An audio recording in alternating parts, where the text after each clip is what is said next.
These are three of the most chilling and unexplained child disappearances ever recorded. Real cases that left behind no footprints, no witnesses, and no clues. Only fear and unanswered questions, one moment. They were right there, the next gone, as if they vanished into thin air decades later. Even top investigators are still haunted by what they found. These three real-life stories are so haunting, they defy all logic, and to this day, not a single one has been truly explained. This is not just another mystery video. This will chill you to your core. June 1983. A peaceful family picnic in Montana's Helena National Forest takes a tragic turn. 4-year-old Nile was playing just a few feet away from the adults when in the blink of an eye she vanished without a sound. No scream, no struggle, just gone. Search teams flooded the forest. Helicopters scanned from above. Hundreds combed the woods for days. Nothing. Then silence for years. But out of nowhere, a strange letter arrives, and what it said would turn the entire case upside down. Nile K. Briscoe was born on September 18, 1978, to Bill and Nancy Briscoe. After her parents separated, Nancy married a new husband, Kim Marshall, who later adopted Nile.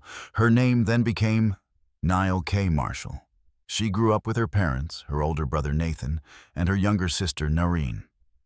They lived in Alhambra, Montana, and were known as a happy, typical American Mormon family on Saturday, June 25, 1983. The Marshall family went to a ham radio event held at a picnic spot in the Elkhorn Mountains. The event was organized by the Capital City Radio Club, which Kim Marshall was a member of. Children's laughter echoed through the towering pines of Helena National Forest. It was supposed to be a perfect day. The kind of day that creates treasured family memories at approximately 400 Ps. Nylene was playing near the beaver dams on MP Creek. She wore simple summer clothes, shorts and a t-shirt, perfect for a carefree afternoon of exploration. She and 2 other children investigated the remains of an old cabin, a relic from Montana's frontier past. But something was watching from the shadows of those ancient trees. Something that would shatter the Marshall family forever. The other children walked ahead toward the beaver dams, their voices growing distant as they explored Nile with her characteristic dimpled smile, and that distinctive chipped baby tooth lingered behind. She was fascinated by something, or someone, when the other children turned around just moments later, expecting to see her following. They found only empty forest and Nile Marshall had vanished as completely as if the earth had swallowed her whole. The panic that gripped the Marshall family in that moment is something no parent should ever experience. One second your child is there, the next. Nothing, just silence where laughter used to be within hours. What would become the most massive search operation in the area's history was mobilized. The Jefferson County Sheriff's Office immediately called for backup from Lewis and Clark. Search and rescue teams, this wasn't just a case of a lost child anymore. This felt different, more urgent, more terrifying. Helicopters with heat-sensing devices thundered overhead, their mechanical roar drowning out the natural sounds of the forest. Hundreds of volunteers arrived, their faces etched with determination and dread. They formed search lines and began the painstaking process of combing through every inch of the rugged terrain. Duke, a specially trained search dog with an incredible track record, was brought in. This wasn't just any dog. Duke had successfully located 37 missing persons during his career. If anyone could find Nile, it would be Duke and his handler. But when Duke picked up a scent, something chilling happened. The dog followed the trail for just a short distance before losing it completely. It was as if Nile had simply disappeared. Vanished in a thin air. The searchers didn't give up. They drained beaver dams, their hands numb from the cold mountain water. They crawled through dense undergrowth on their hands and knees, thorns tearing at their clothes and skin. They rappelled into mine shafts, calling Nylene's name into the echoing darkness below. They searched mountain ridges where the wind howled like a banshee, but the forest was keeping its secrets. Then, as if nature itself was conspiring against them, the skies opened up. Rain poured down in torrent, turning the search area into a muddy nightmare. Evidence, if there had been any, was now washing away down mountain streams. Hope was washing away with it. Lewis and Clark County Search Coordinator Ralph Dunson said in a newspaper that the bushes in the area were so thick that searchers could have walked right past the child without seeing her. He also said that scared children sometimes hide and don't answer when people call for them. Sadly, the search was stopped after 10 days because, according to Sheriff Tom Dawson, after conferring with medical authorities throughout the nation, a decision was made to wind the search down.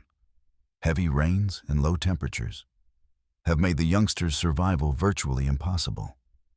Even as the official search wound down, disturbing details began to emerge that would haunt the case for decades to come. What had initially been treated as a tragic accident, a child lost in the wilderness, suddenly took on more sinister possibilities. Several days after the disappearance, a child came forward with a story that would turn this missing person case into something far more sinister. The child's words sent ice through the veins of every parent present. There was a strange man. He stepped out from behind a tree just a few feet from Nile, just moments before she vanished. The next day, another child came forward. Same story, same terrifying details. According to both children, the man was dressed in a jogging suit. He had spoken to all 3 children briefly, Nile and her 2 playmates, but while the other children had the instinct to walk away or run, Nile had stayed. She had stood there with this stranger as her friends disappeared from view. One child would later tell police something that haunts investigators to this day. I heard Nailene say she had to follow the shadow, 4 simple words that carry the weight of every parent's worst nightmare. Investigators in Nailene's family found the children's accounts credible. For one crucial reason, they hadn't spoken to each other since the disappearance. There was no way they could have coordinated such similar stories. Moreover, these accounts aligned with other tips that had been coming in from people who had been in the area that day. By the time police officially began investigating this as an abduction, rather than a missing child case, it was almost too late. Thousands of feet had already trampled through the woods. If there had been physical evidence of what happened in Eileen, it was now destroyed. The FBI joined the investigation. The National Center for Missing and Exploited Children became involved. This was no longer just Montana's tragedy. This was now a federal case. A composite sketch was created based on the children's descriptions of the man in a jogging suit. When that sketch was distributed, investigators made a chilling discovery. The face staring back at them from that drawing looked eerily similar to several men wanted for horrific crimes across the country. Individuals involved in crimes against children, including those connected to exploitation networks and suspects in other child abduction and homicide cases. In the days following the sketch's publication, hope flickered briefly. A photograph was discovered in an apartment where a suspect had been staying. The image showed a young girl who resembled Nile, but this girl appeared to have been beaten, her face bearing the marks of unthinkable cruelty. Nancy and Kim Marshall must have felt their hearts stop when they heard about this photograph. Could this be their Nile? Could their little girl with the dimpled cheeks and chipped tooth be alive? But suffering, the National Center for Missing and Exploited Children carefully analyzed the photograph after painstaking examination. They delivered crushing news. This was not Nile Marshall. One by one, the leads that had seemed so promising turned into dead ends. The sketch that resembled multiple criminals led nowhere concrete. The suspects were questioned and released. The hopes were raised and shattered again and again. Meanwhile, Nailene's face began appearing everywhere. Billboards along highways carried her image. Milk cartons and grocery stores across the nation bore her photograph. Thousands of flyers were distributed in department stores and shopping centers. America was looking for Nile Marshall. But America couldn't find her back home in Montana. The Marshall family was slowly falling apart. The tight-knit family that had once shared laughter and bedtime stories was now held together only by grief and desperate hope. Nathan Eileen's 6-year-old brother struggled to understand why his sister was gone. About a month after the disappearance, he told his mother something that would break any parent's heart. "Mom, my heart feels like it wants to cry." Nancy watched through the kitchen window one afternoon as Nathan pushed Eileen's empty swing back and forth, before finally letting his arms drop to his sides. She watched as he walked over to his sister's tricycle, gently touched the seat where she used to sit, and then walked back into the house with the weight of the world on his small shoulders. "I really miss Nyla," he told his mother that day. "I really love her, and I want to play with her. Do you think we'll ever find her?" How do you answer a question like that when you don't know the answer yourself? Then everything changed again. 4 months after Eileen went missing, a movie called Adam aired on national TV. It was about the kidnapping and murder of a boy named Adam Walsh. After the movie, they showed 55 photos of missing kids, and Niall's picture was one of them. No strong leads came from this, but a group called Child Find of America printed and shared posters with Niall's face, hoping someone might recognize her in late 1985. Someone started calling and sending letters claiming to be the person who took Eileen. This person contacted Child Find Incorporated in the National Center for Missing and Exploited Children, NCMEC. The calls were traced to a public phone booth in Madison, Wisconsin. But once they were traced, the caller stopped contacting anyone. The last known call happened in May 1986, and the final letter was sent shortly after that. The letters included details that were never made public, though no one has ever shared what those details were. The writer may have hinted at who he was, saying he had lost his parents and 9-year-old sister in a car accident. Years before, I will read out the excerpts of the letters that were shown during the case's 1990 airing on Unsolved Mysteries. I didn't want their person to try to get information from her. All I could tell them was that she was okay. I hope Child Find can get the following back to her family. I picked Kay up on the road in the Elkhorn Park area between Helena and Boulder. She was crying and frightened, and as I held her, she was shaking, and I decided that I would keep her and love her. I took her home with me. I have a nice investment income, and I can work at home, so I care for her myself all the time. I teach her at home, and she likes to go with me when I travel. Her hair is short and curly now, and she is really grown. She is about 45 in and around 50 on début, hun. She has all 4 of her permanent upper and 2 of her lower incisors. At this time, she takes a bath and brushes her teeth. Every day she eats well. Her favorite meal is pizza and cherry. She would gladly recount to you. Trips to San Francisco, New York, Oklahoma City, New Orleans, Nashville, Chicago, Puerto Rico, and Canada. We were even in Britain for a month last year, and she loved it. Some of what this man described did not sound good. This excerpt is one of the most disturbing. He revealed the true nature of his man's love. He described giving Eileen medicine each morning, only that I get it from the bathroom every morning. It is actually a spoonful of my redacted. It doesn't affect her physically. I have never redacted her in any other way. She is a sweet little girl, and it is because of how much I have grown to love her that I realize how much her family must miss her. But she is adjusted and seems happy. She trusts me and isn't afraid. We play a lot, and she laughs. When we clown around, she smiles and acts coy when I tease her. She giggles when we snuggle and hugs me sometimes for no apparent reason. I love her and I have her. I just can't let her go. The letters and phone calls opened new avenues of investigation. But they also created new torment for the Marshall family. Every word was analyzed, every postmark studied, and every clue followed to its inevitable dead end. Investigators speculated that the kidnapper might be a traveling salesman or truck driver, someone whose work took him through Madison regularly. There was also speculation that after abducting Niall, he had linked up with a female accomplice. When you eliminate the request for ransom, if money is not a motive, it must be to have a child of your own, observed Special Agent Neil Patel. But despite the FBI's best efforts, the letter writer remained a ghost. The phone call stopped, the correspondence ended. Once again, the Marshall family was left with nothing but questions and the terrible silence that followed. A teacher in British Columbia had thought that one of her students was Niall K. Marshall. The student's father had always acted suspiciously, and she thought there was a resemblance and called authorities.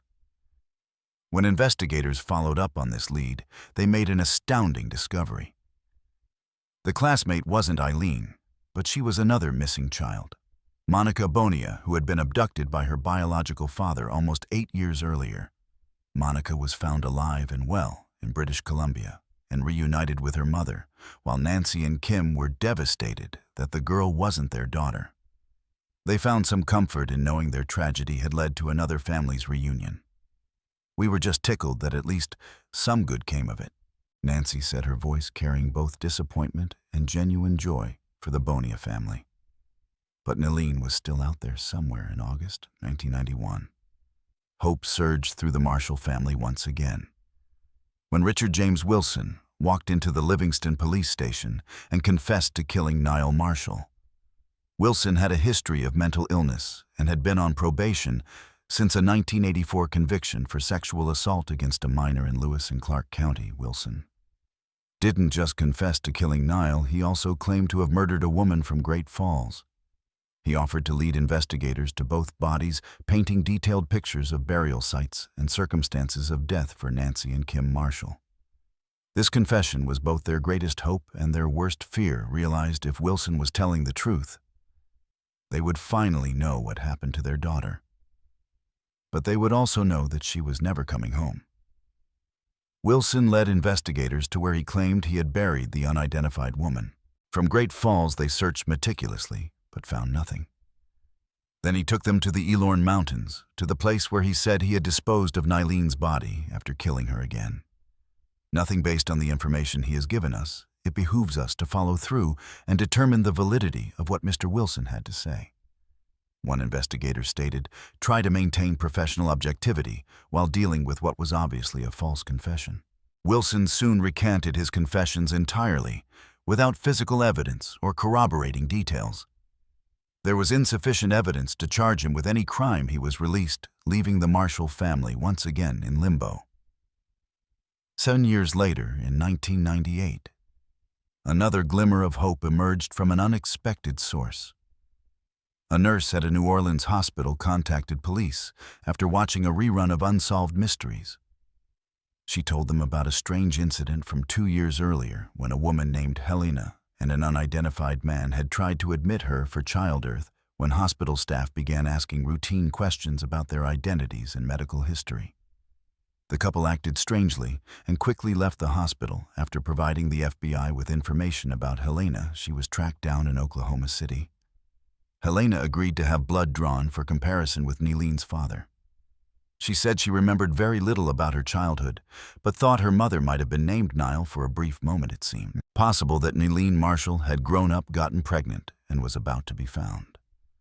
After 15 years, the blood test results were devastating. Helena was not Niall Marshall, tragically. Nancy Marshall was unelected while in Mexico in 1995. She went to the grave, not knowing the fate of her daughter Nee's death.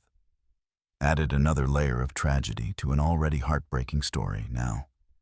Kim Marshall was alone with his grief, and Nathan and Irene had lost both their sister and their mother.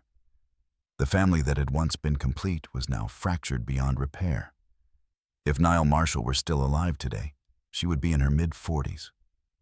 She might have children of her own, a life built on a foundation she doesn't even know is false. She might still believe the man who took her found her, crying on a road, and saved her. She might have no memory of Nancy and Kim, of Nathan and Naren, of the family that never stopped looking for her.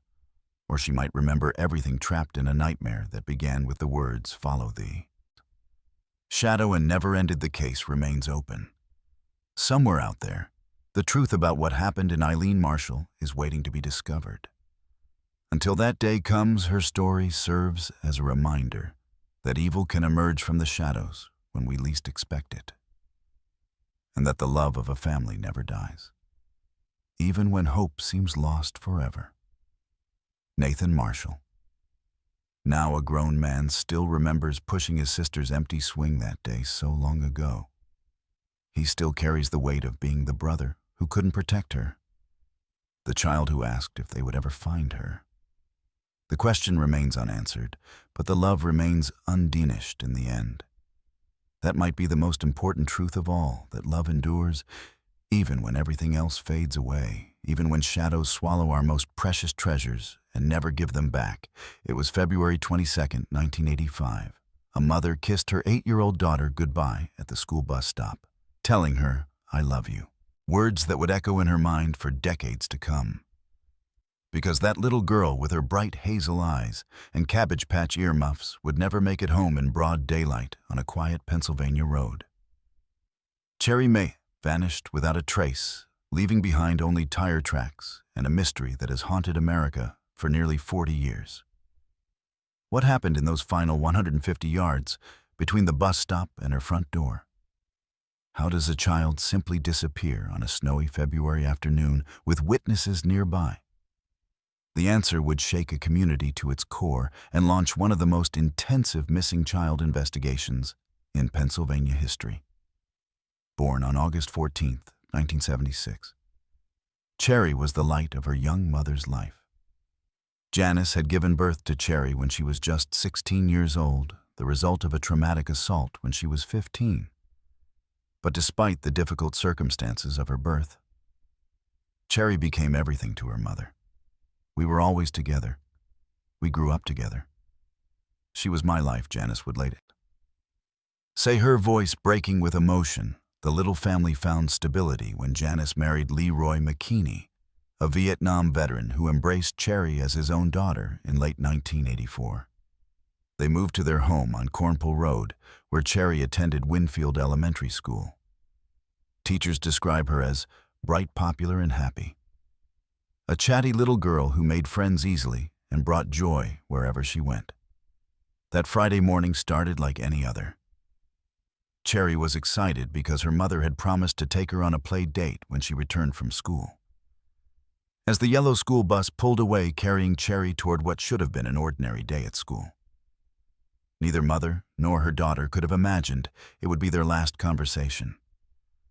But somewhere in Butler County, someone was watching, someone was waiting, and someone had already made a decision that would destroy this family forever. The afternoon of February 22nd unfolded with typical winter calm in Butler County. Snow blanketed the ground, creating a peaceful scene that masked the horror about to unfold at Winfield Elementary. Cherry spent her day like any other 8-year-old, learning, laughing with her friends at 4:10 p.m. The familiar rumble of the school bus echoed down Cornpool Road inside their home. Leroy McKinney heard the bus slow to its usual stop. He had planned to walk down their 150-yard driveway to meet Cherry, as he often did. But Janice stopped him. "No, it's a nice day. Let her walk," she said. A decision that would haunt her for the rest of her life outside. Cherry stepped off the bus with 3 of her friends, Debbie. Burke, the mother of one of Cher's friends, had followed the school bus in her car, a common practice for parents picking up their children. She watched as Cher's 3 friends climbed into her vehicle. Then she saw something that would make her the last person to witness Cherry mayhem. Alicia Henry parked near the bus stop, a van, bluish-green in color from the 1970s, possibly a 1976 Dodge, but this wasn't just any van painted on its side. It was a distinctive mural, a skier traversing snow-capped mountains. It was the kind of detail that should have made the van easy to find. Instead, it became the most haunting piece of evidence in a case that would never be solved. Debbie watched as Cherry walked past this van, seemingly without concern. The little girl turned the corner and began her short journey up the driveway toward home. A walk that should have taken no more than 2 or 3 minutes. She appeared calm, unhurried, just a child eager to see her mother and start their promised play date. But Cherry Mayan would never reach her front door in those brief moments somewhere along that 150-yard stretch of gravel driveway. She vanished as completely as if the earth had swallowed her whole. Inside the McKinney home, The minutes ticked by with agonizing slowness. Janice glanced at the clock. 15, then 4:20. Where was Cherry? The walk from the bus stop never took more than 5 minutes, even when she stopped to play in the snow. Leroy felt it first, that cold dread that starts in your stomach and spreads through your entire body. Something was wrong at 4:25. 15 minutes after the bus had arrived, both parents knew their world was about to collapse. They rushed outside, calling Cher's name. Their voices echoed across the empty landscape, met only by silence. Janice ran toward the bus stop while Leroy searched the driveway. The fresh snow should have shown Cher's footprints, the path of its house. Little girl in beige boots walking home. But there were no footprints leading to their house. What they found instead sent ice through their veins, tire impressions in the driveway. Oh no. So approximately 50 yards from their home, someone had been here. Someone had driven onto their property, and now their daughter was gone the next few hours, blurred together in a nightmare of phone calls and sirens. Police arrived within minutes, followed by search teams, bloodhounds, and helicopters. As darkness fell over Butler County, the search expanded. Volunteers poured in from surrounding communities, neighbors, strangers, anyone willing to help find a missing child. By the end of that first night, over 250 people were scouring the area around Cornpler Road. They searched barns, abandoned buildings, wooded areas, and frozen ponds. They called Cher's name until their voices were hoarse a row. The police worked through the night interviewing witnesses and gathering evidence. Debbie Burke's testimony about the mysterious van became crucial. She described it in detail: the bluish-green color, the mountain mural, and the way it had been positioned near the bus stop. It wasn't a vehicle she recognized from the neighborhood, and its timing seemed too coincidental to ignore. But even with this critical lead, investigators faced a terrifying reality. In the span of just a few minutes on a quiet country road in broad daylight, an 8-year-old girl had been erased from existence. No screams had been heard. No struggle had been witnessed. Cherry Mayan had simply walked around a corner and disappeared forever. The investigation into Cherry Mahan's disappearance became one of the most extensive missing child cases Pennsylvania had ever seen. Detective teams worked around the clock, following every lead, no matter how small the community response was. Overwhelming within days, local residents had raised $39,000 as a reward for Cher's safe return, with a local business adding another $10,000 for information leading to arrest and conviction. Police quickly eliminated the possibility of a ransom kidnapping. The McKinney family was working as not wealthy enough to attract kidnappers seeking money.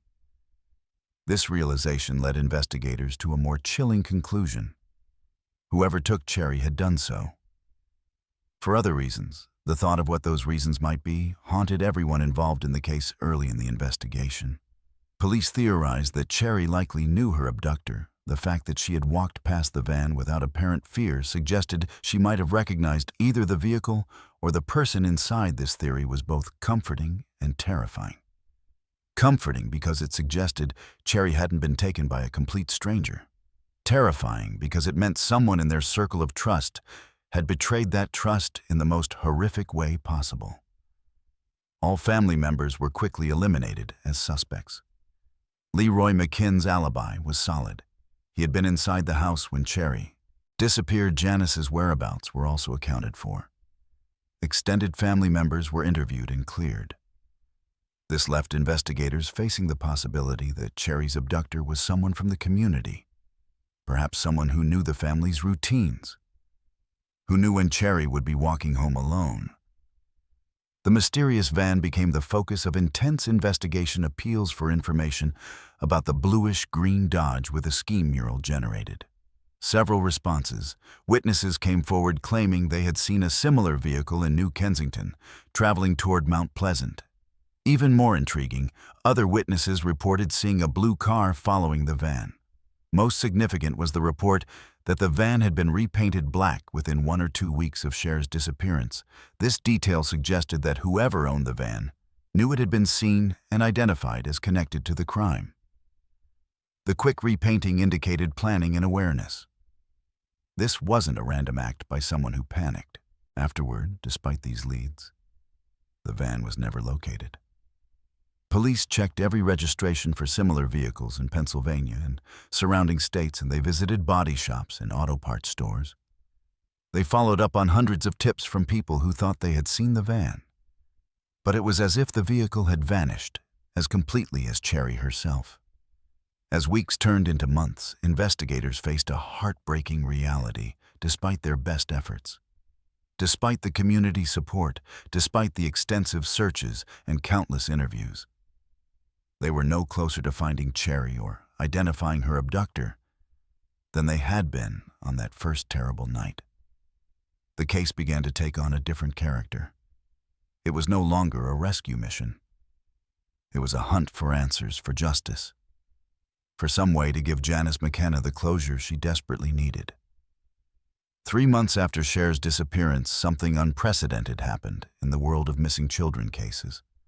A national direct mailing company printed thousands of postcards featuring Cher's photograph alongside the question that would become iconic, "Have you seen me?" These postcards were mailed across America, tucked into telephone bills and utility statements, reaching millions of households alongside Cher's photo. Was an artist's rendering of the distinctive van.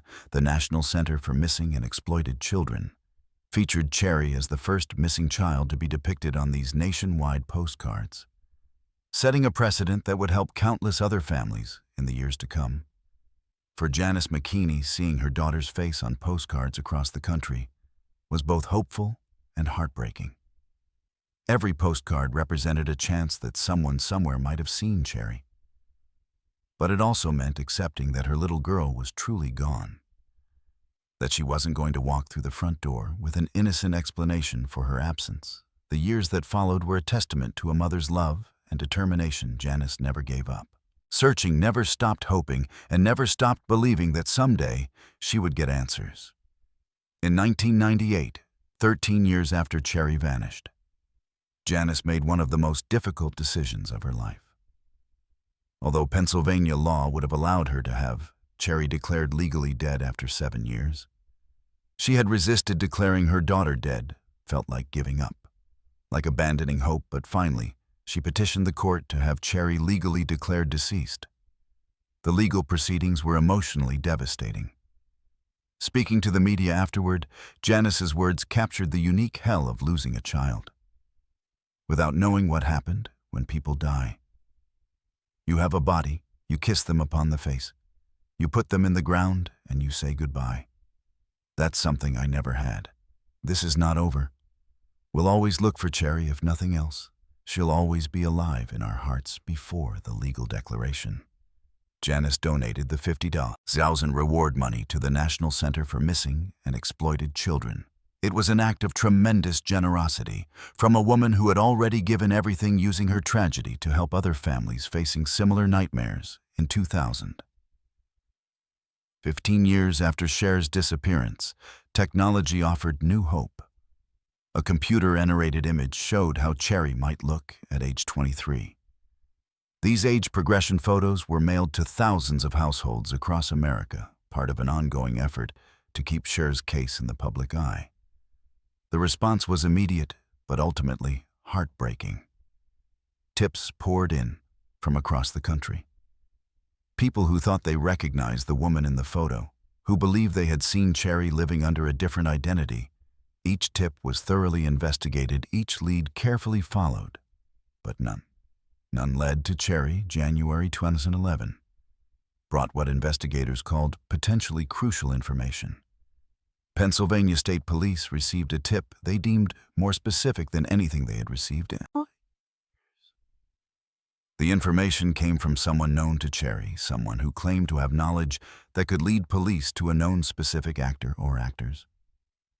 The public was told this information indicated that Cherry was unlikely to still be alive. Pennsylvania State Police Officer Robert McGraw, speaking about the case, offered insight into the investigation's direction.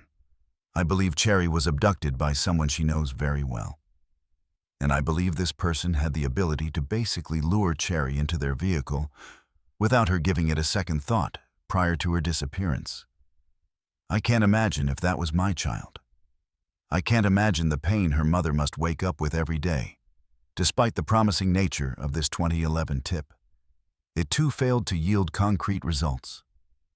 The investigation continued, but the specific details of this potentially crucial information were never released to the public, leaving everyone to wonder what investigators had learned and why it hadn't led to an arrest in 2014. Another false hope emerged. Investigators received a tip that Cherry was alive and living under an assumed name in Michigan.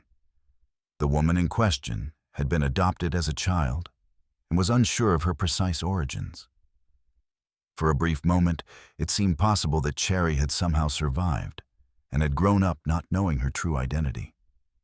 DNA testing quickly shattered this hope. The woman was not Cherry Mayhem. Once again, a promising lead dissolved into disappointment, leaving investigators and Cher's family back where they started, with questions but no answers, with hope but no resolution. The pattern was becoming tragically familiar: initial excitement over a new lead, intensive investigation, and ultimately crushing disappointment. Each false hope was like reopening a wound that had never fully healed for Janice. Every phone call from police brought the possibility of closure, but usually delivered only more questions. In 2018, 33 years after Cher's disappearance, Janice McKinney received an anonymous, handwritten letter that arrived. The contents were specific, detailed, and chilling. The letter described who had murdered Cherry, why they had done so, and where her remains were buried.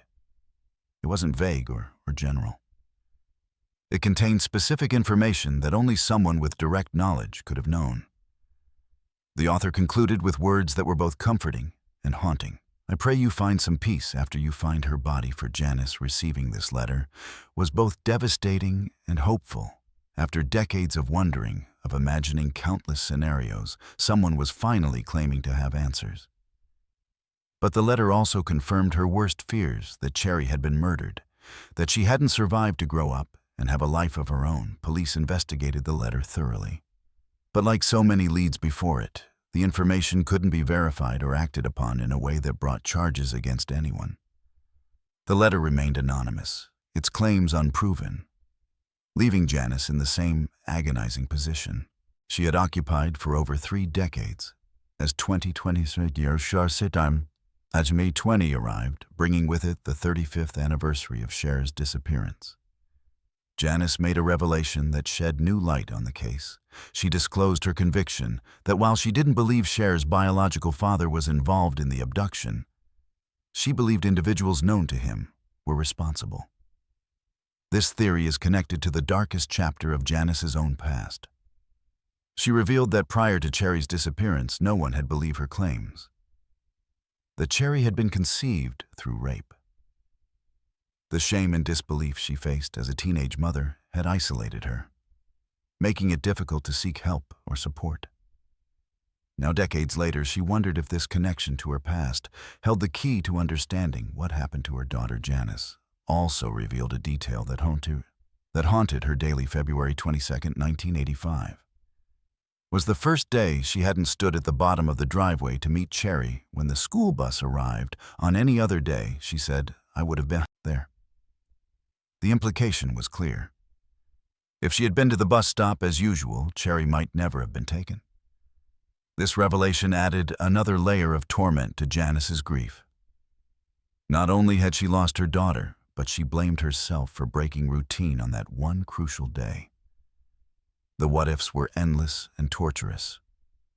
What if she had met the bus? What if Leroy had walked down a driveway? What if they had insisted Cherry wait inside until they could escort her home in 2019?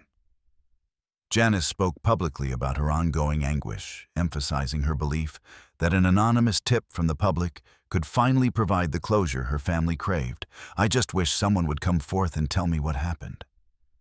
She said, that's all I pray for. All the time is just to know. These words captured the essence of her decades-long ordeal.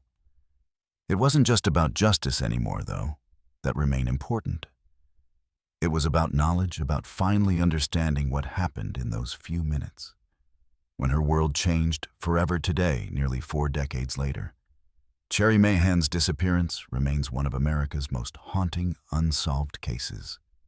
The investigation continues with Pennsylvania State Police still receiving tips and following leads. Technology has advanced dramatically since 1985, offering new possibilities for solving old crimes. But Cher's case remains stubbornly unsolved. The impact of her disappearance extends far beyond her immediate family. The case changed how America thinks about missing children, contributing to the development of systems and protocols that help other families. The postcards featuring Cher's face were revolutionary for their time, creating a template that would be used to help find thousands of other missing children. But for those who knew and loved Cherry, the statistics and systems matter less than the gaping hole left by her absence. Her friends now, middle-aged women with families of their own, still gather annually to remember the bright 8-year-old who vanished from their lives. They speak of how becoming mothers deepened their understanding of Janice's loss, making them realize the true magnitude of her strength in surviving such tragedy. The annual remembrance dinners continue, serving as both a celebration of Cher's life and an acknowledgement of the ongoing loss. Stories are shared, memories recounted, and tears shed. These gatherings keep Cher's memory alive while providing support for those still carrying the weight of her disappearance. Janice McKenna, now in her 60s, continues to hope for answers. The optimistic 16-year-old who doted on her baby daughter has been transformed by grief into a woman of remarkable resilience. She has survived the unthinkable, continuing to function and even thrive, while carrying a burden that would crush many people. Her message remains consistent. Someone knows what happened to Cherry, whether through direct involvement or secondhand knowledge. Someone holds the key to solving this case. She appeals regularly to the public, asking that person to find the courage to come forward, to finally end her family's decades of uncertainty. A child vanishes into thin air. In front of his entire family, no one heard a scream. No one saw him leave. 6-year-old Dennis Martin was playing hide-and-seek in the Smoky Mountains. Then he was just gone. Search teams came. Dogs came, helicopters, scanned for days. Nothing. The day before, Dennis Martin would have turned 7. His father shouted his name from the sky, fighting back tears in a last desperate plea to bring him home. Maybe Dennis heard it. Maybe he tried to answer. Maybe the wind that whipped and wailed across Spence Field drowned out the words of father and son alike. The day couldn't have been better for Camping Bill. Martin didn't see a single cloud in the sky. As he sat down on a knoll in Spence Field that Saturday afternoon of June 14, 1969, Martin, an architect in Knoxville, had driven to Cad's Cove with his father Clyde and his 2 sons, Doug, who was 9, and Dennis, 6. The day before, for a weekend of hiking and camping. Tomorrow would be Father's Day. Dennis would turn 7 in 6 days. And this weekend marked another turn in a family tradition that dated back more than half a century. Martin men helped settle the cove, tilling the rich bottomland soil at the start of every spring, and driving cattle up the mountain to range on the tall grass and treeless meadows like Spencefield, known as Mountain Balts. Every June, fathers and sons tugged uphill and set out salt licks to last the herds until the fall. Drive down the mountain to market the creation of the park in 1934 ended that farming. But the tradition lived on, as a Martin family reunion this year marked the first time Dennis joined the trip. Denny, as his parents called him, was small but strong about 4't" tall and 55 pound, with dark brown eyes and wavy brown hair, and he was about 6 months behind his age group in school. But field smart and fearless, he'd never camped away from home before, but knew how to handle himself. In the woods, Saturday began, with breakfast at nearby Russell Field, where the family had spent the night, and a hike to Spence, where other Martin relatives waited at the camping shelter with lunch eaten and the dishes done. Adults settled down at the knoll to talk and enjoy the view. while Dennis dug and two more boys ran and played in the field just before 4:30 p.m. And the boys put their heads together and whispered as the adults watched. Then they scattered Doug and the others to the south, Dennis to the north and west, toward the Tennessee side. The grown-ups chuckled and waited. Bill Martin and the others jumped in, pretend surprise, when the boys burst out of the brush behind them, with shrieks and laughter after a few minutes. Maybe 2 or 3. By the father's count, no more than 5, he insisted. Came the question, where's Dennis? The boys lost sight of him when he headed west. They didn't want his red shirt to give them away. Father and grandfather called his name. He didn't answer. The group fanned across the field, spling up to check the trails. Hours ticked by. Clyde Martin, the grandfather, hiked to the Cad's Cove Ranger Station to report. Dennis missing. Bill Martin crossed paths with a park naturalist headed up the trail from Cad's Cove. He'd seen nothing. Clouds gathered overhead as a breeze swept across the field in the distance. Thunder rumbled. The storm broke with a sudden fury, dumping nearly 3 inches of rain over the next few hours that sent the family scurrying to the shelter and turned the trails to rivers of mud. High winds drowned out the calls for Dennis, along with any chance at hearing an answer. Dennis walked away with nothing but the clothes on his back and the shoes on his feet. No hat, no rain gear, nothing to protect him. Temperatures that night dropped into the low 50s, chilling campers to the bone. The family venture from the shelter, occasionally to call his name, to no avail. I doubt he ever heard them, said Dwight McCarter, a retired park ranger who's helped track more than 24 people lost in mountains. I don't know that they could have heard him, to be a child caught out in that kind of storm, in those kinds of temperatures, without shelter. It's not a good thing. Their system isn't built like adults. Hypothermia sets in quick. Martyr and other rangers assembled for search and rescue duty at 500A. The next day, June 15th, getting to the scene took most of the morning as the rangers struggled past flooded streams, standing water, and washed-out roads and trails. Park officials used trucks and jeeps to haul searchers to Spencefield. By afternoon, more than 240 people had converged on the scene, from rangers to local rescue squad volunteers to Boy Scout troops, with more on the way. The crowd included Dennis's mother, Violet, who learned a churcher's son had disappeared. I have a feeling we're going to find him, she said. Maybe God sent this ordeal to us so we could appreciate things more. For every truck and volunteer, McCarter saw a potential sign of Dennis lost, trampled, washed away, churned to mud beneath a tire. He'd grown up in the Smokies, taught from childhood how to recognize the broken twigs, the disturbed ant trails, and other clues that point to a lost traveler's track in the wild. He still shakes his head at the thought. All those people, he said. That's a lot of footprints. All those trucks we searched and searched and searched. Something should have been found, but you have to know what to look for. Get just a few of us trackers in first and give us a chance. Park officials later acknowledged bungling the search from the start, with too many overeager volunteers, too many inexperienced eyes, and too many careless feet. Nominal commanders on the scene soon lost control. Overwhelmed by the number of searchers, some volunteers had never set foot in the park before. Some didn't know how to use a compass. Everyone kept feeling that the boy would be found in the next hour, and it was. Probably this reason why the search organization did not keep pace with a rapid manpower buildup. Keith Nielsen, who went on to serve as park superintendent, wrote in an after-action review, "We failed to realize the need for quick organization. It was the most intensive and large-scale search that any of the park personnel had ever participated in. That realization didn't come until months later." Searcher ranks ballooned in the days that followed. More volunteers drove up and more vehicles with water, food, and supplies. The details of the case: a missing child, a sudden disappearance, a race against the elements in the nation's most visited national park, made for instant headlines. President Richard Nixon notified park officials he'd be keeping up with the search, prompted by his friend U.S. Senator Howard Baker of Tennessee.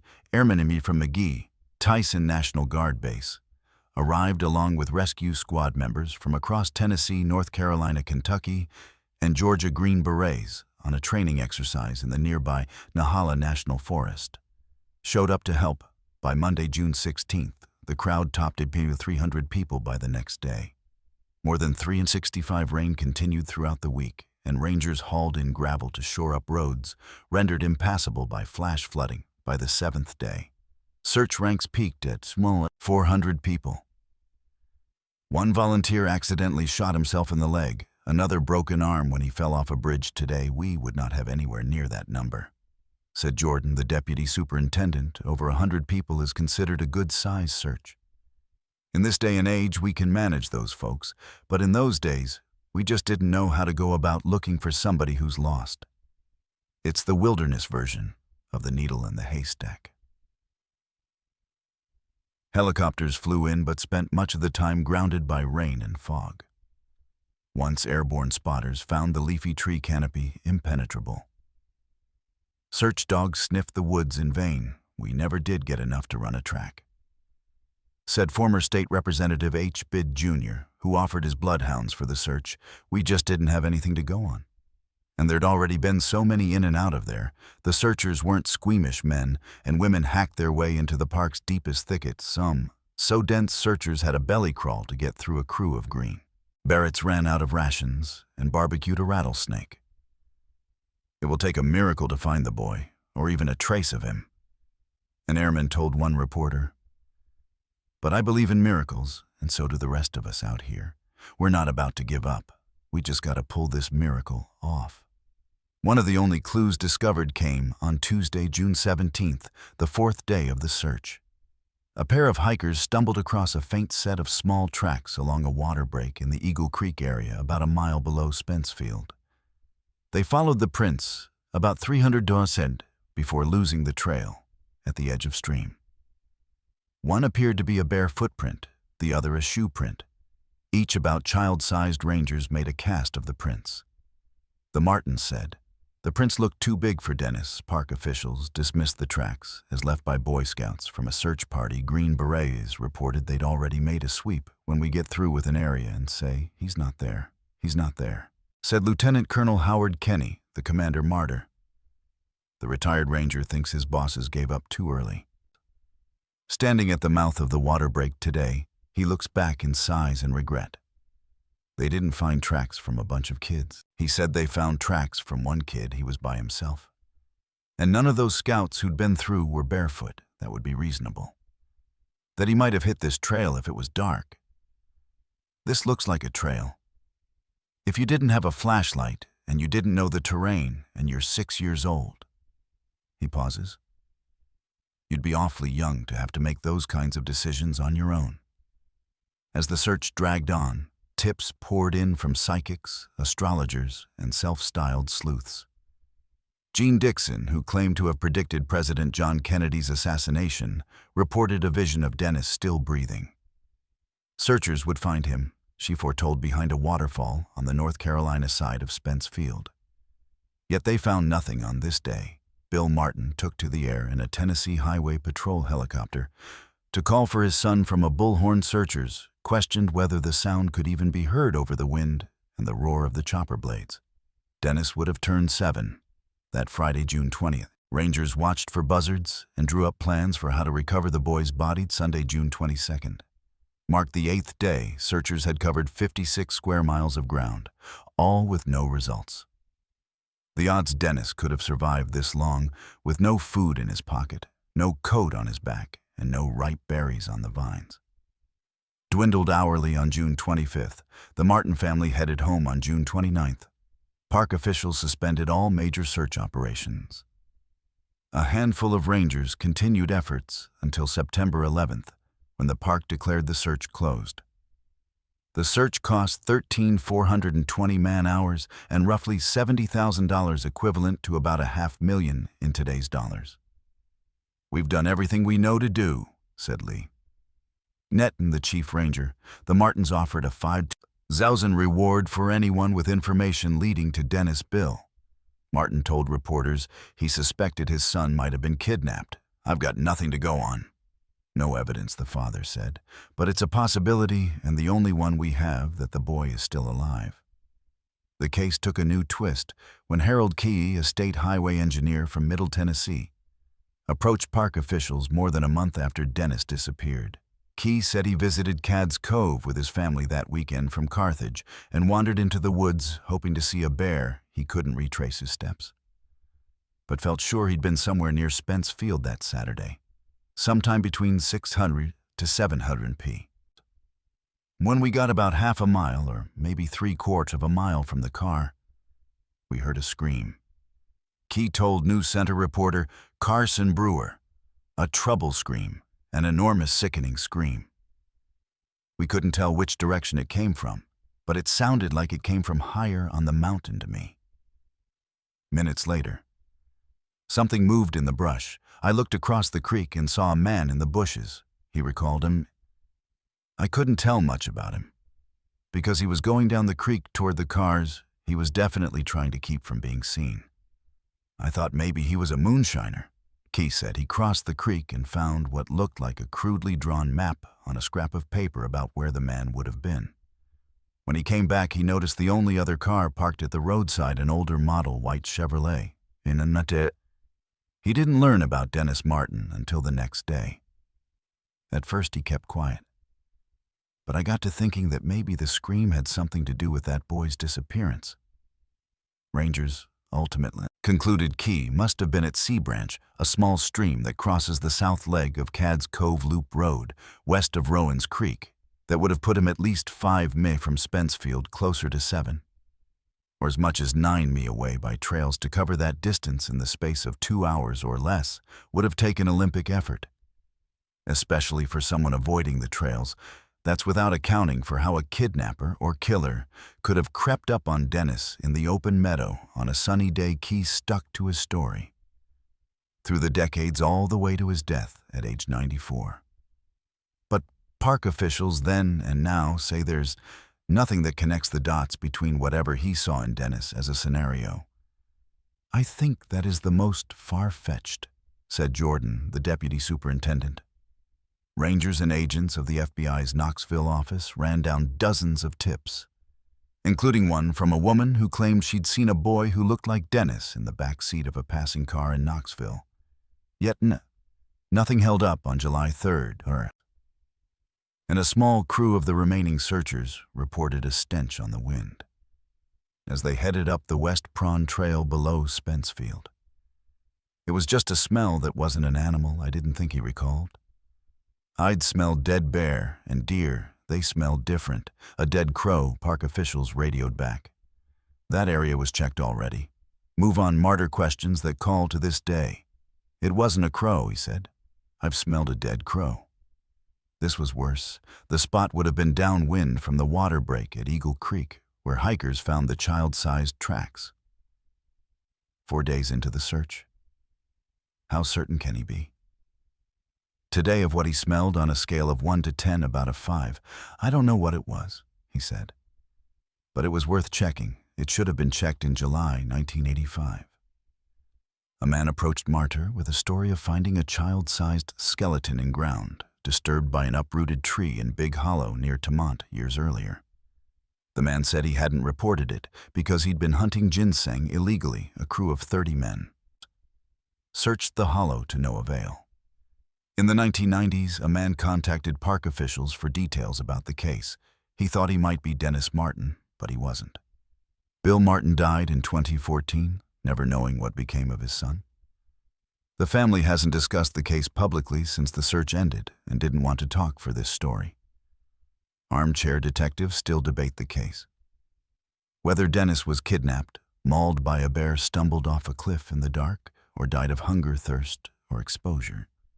Jordan, the park's deputy superintendent, said, he doesn't expect to find an answer. Time, weather, scavenging animals, and the forest itself have by now erased any surviving clues. It can be really hard to imagine that you can have so many searchers in the woods and not be able to find somebody, he said. So you look for some other explanation. For me, I don't have to look for another explanation because I know it can happen so easily. I think he wandered off in the wrong direction, ended up on the wrong trail, and then just kept going.